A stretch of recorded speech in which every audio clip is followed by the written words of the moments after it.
नमस्कार, मैं हूं आपके साथ इश्तियाक अहमद और आप देख रहे हैं न्यूज़। रुक करेंगे देश और दुनिया की तमाम खबरों की तरफ। शुरुआत करेंगे दिल्ली से, जहां पर दिल्ली के जहांगीरपुरी में हिंसा के बाद अवैध अतिक्रमण पर चलाए गए बुलडोजर के बाद अब सियासी घमासान होता हुआ नजर आ रहा है। और इसको लेकर जहां राजनीतिक दलों ने हमला बोला, तो वहीं दूसरी तरफ राष्ट्रीय राजधानी दिल्ली की दो बड़ी यूनिवर्सिटी जेएनयू और जामिया में आज इसको लेकर प्रदर्शन होने वाला है। और वहीं आपको बता दें कि जहांगीरपुरी में बुलडोजर चलाने को लेकर आज दोपहर करीब 12 बजे जामिया मिलिया यूनिवर्सिटी में प्रदर्शन का ऐलान किया गया।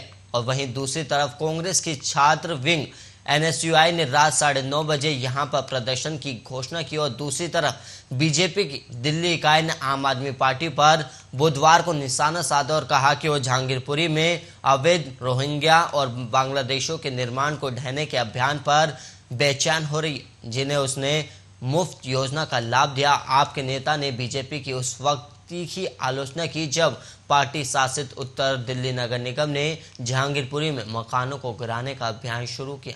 और बाद में इस पर उच्चतम न्यायालय ने रोक लगा दी थी। और दिल्ली बीजेपी अध्यक्ष आदेश गुप्ता ने आरोप लगाया कि विपक्षी दल दंगाइयों के अतिक्रमण को हटाए जाने को राजनीतिक रंग दे रही है। और आदेश गुप्ता ने आगे कहा कि रोहिंग्या और बांग्लादेशियों को संरक्षण दे रही आप इस बात पर बेचैन है कि उनके अतिक्रमण को हटाया जा रहा है। और वहीं ममता बनर्जी रोहिंग्याओं और बांग्लादेशियों को भारत आने दे रही है, और वहीं केजरीवाल उन्हें शरण दे रहे।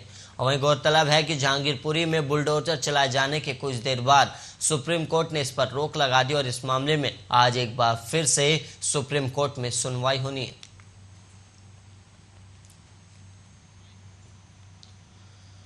और वहीं दिल्ली के जहांगीरपुरी में शनिवार को हनुमान जयंती के मौके पर शोभा यात्रा के दौरान भड़के दंगे और उसके बाद हिंसा वाली जगह पर अवैध अतिक्रमण को लेकर चलाए गए बुलडोजर ने अब सियासी रूप ले लिया है। और एक तरफ जहां हैदराबाद से सांसद और एआईएमआईएम चीफ असदुद्दीन ओवैसी लगातार इसको लेकर केंद्र सरकार पर निशाना साध रहे हैं, तो वहीं बीजेपी ने इसे दो समुदायों के बीच खाई पैदा करने की कोशिश करार दी है। और वहीं ओवैसी को पुलिस ने जहांगीरपुरी जाने से कथित तौर पर रोक दिया, जहां बुधवार को उत्तरी दिल्ली नगर निगम ने कई अवैध निर्माण को ध्वस्त किया था। और वहीं सुप्रीम कोर्ट ने हालांकि कुछ घंटों के भीतर ही इस कार्रवाई पर रोक लगा दी और ओवैसी हिंसा प्रभावित इलाकों में जाने की कोशिश कर रहे थे, जहां पर जहांगीरपुरी में भारी संख्या में पुलिसकर्मियों को तैनात किया गया। और वहीं आपको बता दें कि असदुद्दीन ओवैसी जहांगीरपुरी पहुंचे तो राजनीति चमकाने लगे, लेकिन दिल्ली पुलिस ने उन्हें वहां जाने नहीं दिया और ओवैसी सिर्फ जामा मस्जिद ही जा पाए। उसके बाद पुलिस ने उन्हें वापस लौटा दी। और वहीं ओवैसी जहांगीरपुरी में बुलडोजर चलाने के फैसले पर भड़क गए और कहा कि एक खास समुदाय को टारगेट किया जा रहा है। और जहांगीरपुरी में बुलडोजर मामले में ओवैसी की एंट्री पर बीजेपी ने भी निशाना साधा और उसका कहना है कि ओवैसी दोनों समुदायों के बीच खाई पैदा करना चाहते हैं।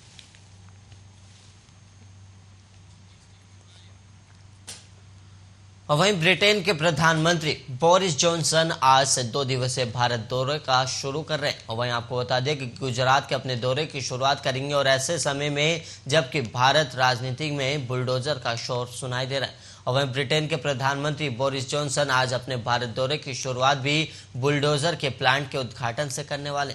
और वहीं आपको बता दें कि बोरिस जॉनसन गुजरात के वडोदरा के हलोल में बुलडोजर बनाने वाली यूनिट का उद्घाटन करेंगे। और ये यूनिट बुलडोजर समेत कंस्ट्रक्शन क्षेत्र के दूसरे उपकरण बनाने वाली कंपनी जेसीबी का आम है। और वहीं आपको बता दें कि आमतौर पर निर्माण क्षेत्र में काम आने वाली इस मशीन के बारे में हो रही चर्चा किसी बड़े कंस्ट्रक्शन परियोजना को लेकर नहीं, बल्कि राजनीतिक कार्य में इसके इस्तेमाल पर अधिक हो रही है। और वहीं आपको बता दें कि गुजरात में चुनावी साल में ये बड़ी सौगात होगी। और वहीं ब्रिटिश पीएम के हाथों उत्पादन इकाई के उद्घाटन के मायने भी हैं। और ब्रिटिश मूल की इस कंपनी जेसीबी का भारत में छठा प्लांट है और इस प्लांट को बनाने में करीब 650 करोड़ रुपए की लागत आई। और भारत में बीते 40 सालों से अधिक वक्त से मौजूद ब्रिटिश मूल की कंपनी जेसीबी अपनी छठी उत्पादन इकाई का उद्घाटन करेगी और करीब 650 करोड़ रुपए की लागत से इस प्लांट को गुजरात के हलोल में स्थापित किया गया। और गुरुवार सुबह आपको बता दें कि अहमदाबाद पहुंच रहे बोरिस जॉनसन दोपहर करीब 12:30 बजे हलोल में जेसीबी प्लांट का दौरा करेंगे। और कंपनी के अनुसार भारत में बीते 3 सालों के दौरान बुलडोजर समेत उसके उपकरणों की बिक्री में खासी बढ़ोतरी देखी गई है।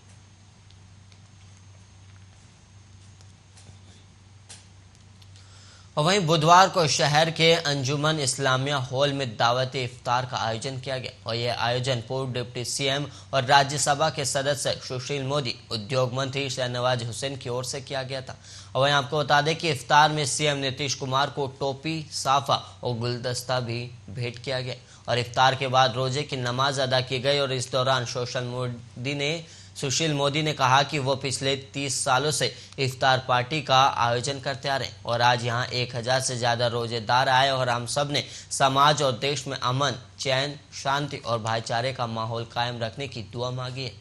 और वहीं रमजान का महीना भाईचारे का संदेश देता है और बिहार वासियों से अपील करते हुए कहा कि हिंदू और मुस्लिम मिलकर रहें और किसी के बहकावे में ना आए। और वहीं शहनवाज ने कहा कि कोरोना काल के कारण 2 सालों से ये आयोजन नहीं हो पाया तो मैंने और सुशील मोदी जी ने मिलकर ये काम किया। और वहीं आपको बता दें कि अंजुमन इस्लामिया एक ऐतिहासिक स्थल है और कितना अच्छा बन गया। यहाँ इफ्तार की पहली दावत हुई और होली, दिवाली, ईद में लोग जिस तरह एक दूसरे के यहाँ जाते हैं उसी तरह इफ्तार में भी एक दूसरे के यहाँ आते और ये भाईचारे का संदेश देता है। और उन्होंने आगे कहा कि हम लोग सब एक दूसरे के मजहब की इज्जत करते हैं और यही भारत है और बिहार में सुख, शांति और सद्भाव है। और वहीं नीतीश कुमार के नेतृत्व में एनडीए सरकार बिहार में हर क्षेत्र में विकास कर रही।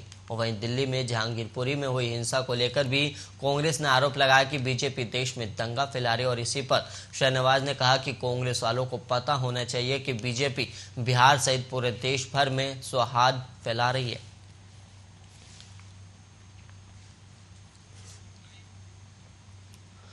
वहीं राष्ट्रीय राजधानी दिल्ली में अपराधी बेखौफ होते हुए नजर आ रहे हैं, जिसका अंदाजा हाल ही में जहांगीरपुरी में हुई हिंसा के बाद अब गाजीपुर थाना इलाके में हुई गोलीबारी से लगाया जा सकता है।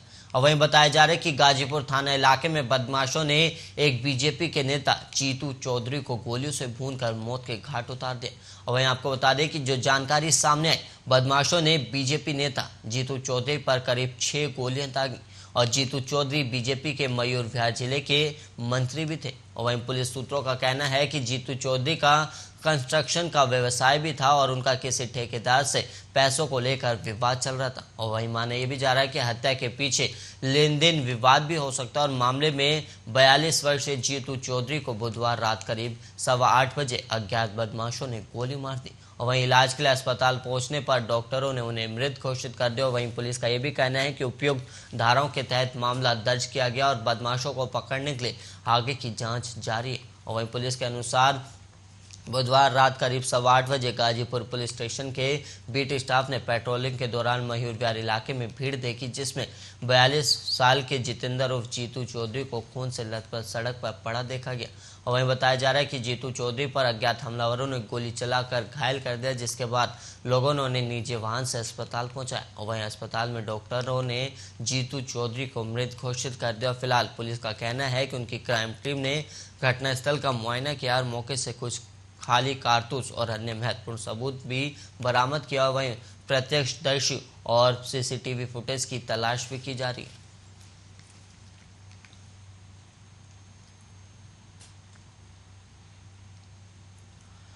वहीं दिल्ली की गर्मी के बीच बुधवार को जहांगीरपुरी दंगे के मुद्दे ने सियासी पारा और गर्म कर दिया। और वहीं आपको बता दें कि जहांगीरपुरी को लेकर बीजेपी और दूसरे दल के नेताओं के बीच आरोप प्रत्यारोप का दौर चलता रहा और इस जंग में दोपहर बाद कांग्रेस भी कूदती हुई नजर आई, जहां पर कांग्रेस के नेता राहुल गांधी ने बीजेपी शासित एमसीडी द्वारा बुलडोजर चलाने और सुप्रीम कोर्ट की रोक के बाद भी कार्रवाई जारी रखने पर आपत्ति जताते हुए मोदी सरकार पर हमला बोला। और वहीं आपको बता दें कि राहुल ने ट्विटर पर अपनी राय लिखी और उन्होंने लिखा कि मोदी जी, महंगाई का दौर चल रहा है और इस दौरान बिजली कटौती से छोटे उद्योग धराशायी हो जाएंगे, जिससे भविष्य में नौकरी का और नुकसान होगा। इसलिए नफरत के बुलडोजर बंद करो और बिजली संयंत्रों को चालू करो। और वहीं राहुल ने अपने विरोध में एक तीर से 2 निशाने भी साधे। उन्होंने एक तरफ जहां बीजेपी शासित प्रदेशों में इस तरह हिंसा के मामले में बुलडोजर चलाने पर सवाल उठाए, तो दूसरी तरफ उन्होंने देश में शुरू हो रहे बिजली संकट को भी उठाया।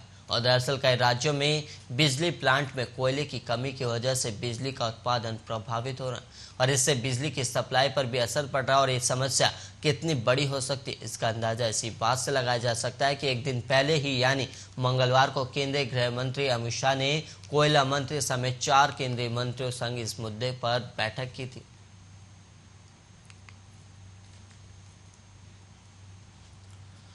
और वहीं दिल्ली के जहांगीरपुरी में हनुमान जयंती पर हुए दंगे के बाद बीजेपी शासित एमसीडी द्वारा वहां अवैध निर्माण गिराए जाने के मुद्दे पर एआईएमआईएम के राष्ट्रीय अध्यक्ष और सांसद असदुद्दीन ओवैसी काफी आक्रामक हो गए और वो लगातार बीजेपी को इस मुद्दे पर घेर रहे हैं। और बुधवार को उन्होंने दूसरी बार बीजेपी सरकार पर हमला बोला जब उन्हें इस बात का पता चला कि सुप्रीम कोर्ट के स्टे के बाद भी नॉर्थ एमसीडी के बुलडोजर अवैध निर्माण गिरा रहे हैं। तो उन्होंने इस पर बीजेपी की खूब निंदा की। और वहीं आपको बता दें कि ओवैसी ने इस दौरान सिर्फ बीजेपी पर ही नहीं बल्कि दिल्ली की सत्ता में काबिज आम आदमी पार्टी और उसके मुखिया अरविंद केजरीवाल को भी निशाने पर लिया।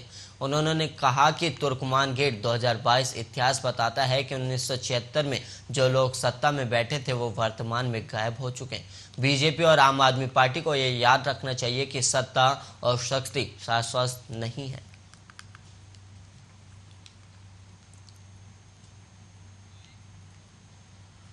और वहीं दिल्ली सरकार शहर के प्रदूषण से निपटने के लिए पूरी तरह से अब तैयार है। और दिल्ली में पर्यावरण मंत्री गोपाल राय ने मंगलवार को कहा कि एंटी प्रदूषण योजना के तहत दिल्ली में अब तक 1915 साइटों की जांच की जा चुकी है और इसके साथ ही खुले में प्रदूषण करने वालों को नोटिस और चालान भी जारी किए गए हैं। और इस एंटी प्रदूषण अभियान को लेकर गोपाल राय ने कहा कि 10 विभिन्न विभागों की 500 टीमें वर्तमान में इस अभियान से जुड़कर काम कर रही हैं। और इसके अलावा आपको बता दें कि इसके साथ ही गोपाल राय ने आगे कहा कि 21 अप्रैल को हाई लेवल मीटिंग होने वाली है जिसमें विशेषज्ञ और सभी सरकारी विभाग शामिल है। और इस मीटिंग में दिल्ली की लैंडफिल आग की समस्या को हल करना पर भी विचार किया जाएगा।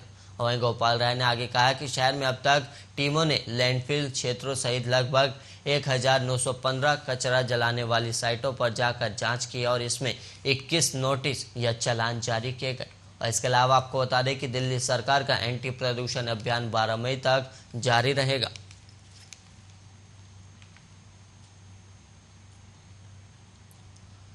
वहीं मध्य प्रदेश के जबलपुर में दार्जिलिंग की एक महिला पर्यटक से चाकू की नोक पर लूट की कोशिश की गई और वहीं महिला ने इसकी शिकायत अपने गृहनगर वापस लौटकर जबलपुर एसपी को ईमेल के माध्यम से की।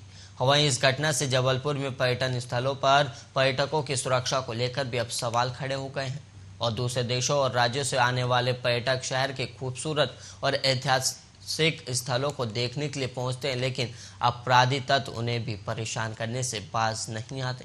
और वहीं आपको बता दें कि ये ताज़ा मामला मदन महल पहाड़ी स्थित रानी दुर्गावती के ऐतिहासिक किले से जुड़ा, जहां पश्चिम बंगाल के दार्जिलिंग की एक महिला प्रियदर्शनी मित्रा अपनी मां के साथ यहां घूमने पहुंची थी। और वहीं पर्यटक के साथ वारदात का खुलासा उस समय हुआ जब महिला ने ईमेल के जरिए जबलपुर एसपी सिद्धार्थ बहुगुणा से घटना की शिकायत की।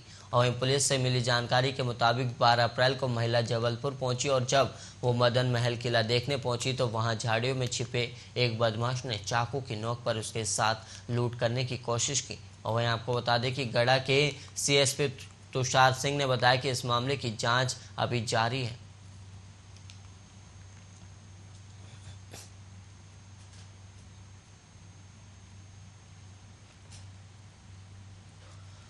और वहीं पाकिस्तान के पूर्व प्रधानमंत्री और पीएमएल-एन पार्टी के सुप्रीमो नवाज शरीफ के ईद उल फितर के बाद लंदन से वापस पाकिस्तान लौटने की उम्मीद है।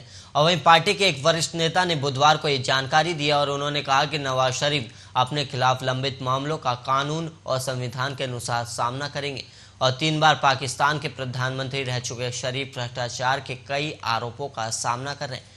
वो नवंबर 2019 से लंदन में है जब लाहौर हाईकोर्ट ने उन्हें इलाज के लिए 4 हफ्ते के लिए विदेश जाने की अनुमति दी थी। और वहीं पीएमएल-एन के नेता मियां जावेद लतीफ ने एक बयान में कहा कि नवाज शरीफ ईद के बाद पाकिस्तान में नजर आएंगे। और वहीं लतीफ ने मंगलवार को प्रधानमंत्री शहबाज शरीफ के मंत्रिमंडल के सदस्य के रूप में शपथ ली। और वहीं आपको बता दें कि लतीफ ने दावा किया कि 72 वर्षीय नवाज कानून और संविधान के अनुसार मामलों का सामना करेंगे। और उन्होंने जोर दिया कि उनकी पार्टी पीएमएल-एन अदालत में भरोसा करती और उसका फैसला स्वीकार करेगी। और वहीं आपको बता दें कि राजनीतिक अस्थिरता के बीच पाकिस्तान में अविश्वास मत के जरिए पीएम पद से हटाए गए इमरान खान के बाद बने प्रधानमंत्री शहबाज शरीफ के मंत्रिमंडल को कार्यवाहक राष्ट्रपति सादिक संजरानी ने मंगलवार को शपथ दिलाई थी। और 34 सदस्य मंत्रिमंडल में 31 कैबिनेट मंत्री और 3 राज्य मंत्री शामिल थे।